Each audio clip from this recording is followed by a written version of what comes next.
मैं संजय सहनी, जिला मुजफ्फरपुर, बिहार, तमाम श्रोताओं को नमस्कार करता हूँ। देवी गीत दुलड़ी माई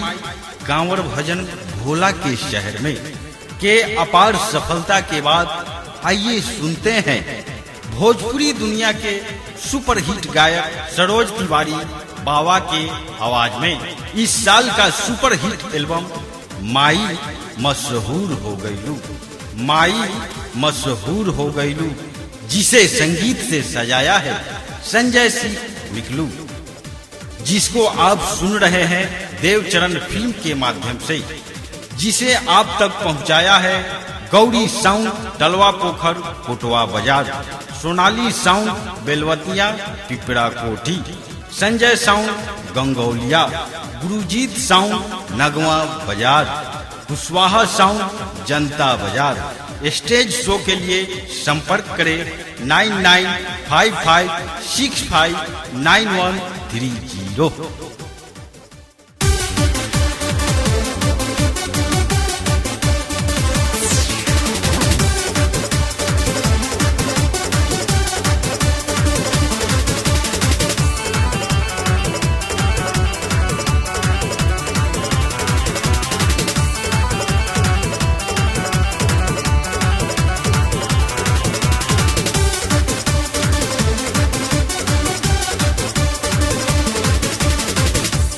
साले बाजा ना बजाई बाजा ना बजाई बहो, साले बाजा ना बजाई बाजा ना बजाई बहो, कि मैया हो रखिया निर्मल काया हम आई बचूना चढ़ाई बहो।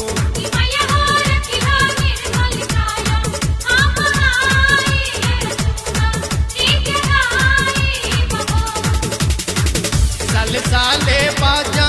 ना बजाई बाजा ना बजाई बहो, कि मैया हो रखिया निर्मल काया हम आई बचूना चढ़ाई बहो।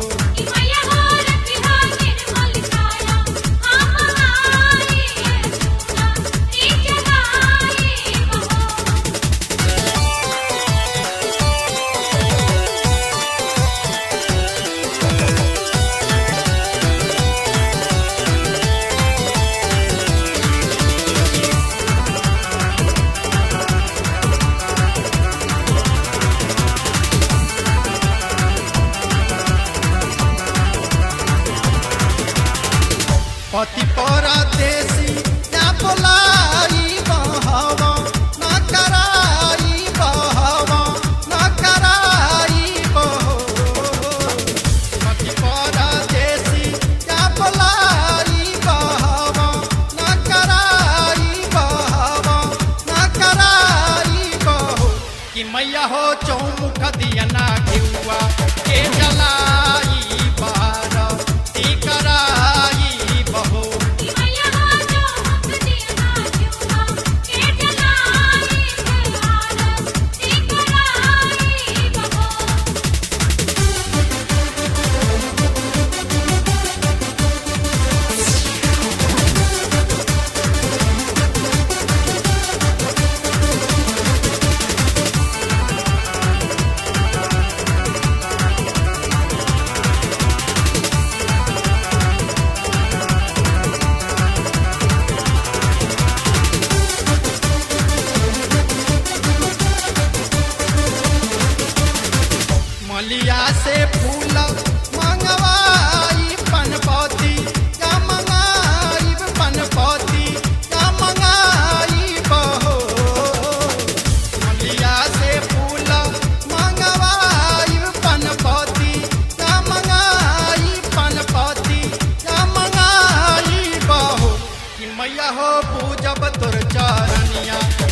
आवे ना गौरी या सजाइब पटन देवी गोहराइब पटन देवी गोहराइब हो आवे ना गौरी या सजाइब पटन देवी गोहराइब पटन देवी गोहराइब हो कि मैया हो सोल्जर से हम गीता लिखवाई बाबा से गवाई बहो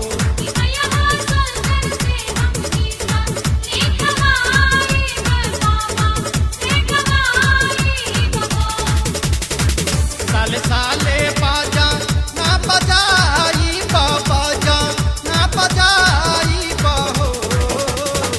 साले साले बाजा ना बजाई बाजा ना बजाई बहो कि मैया हो रखिया निर्मल काया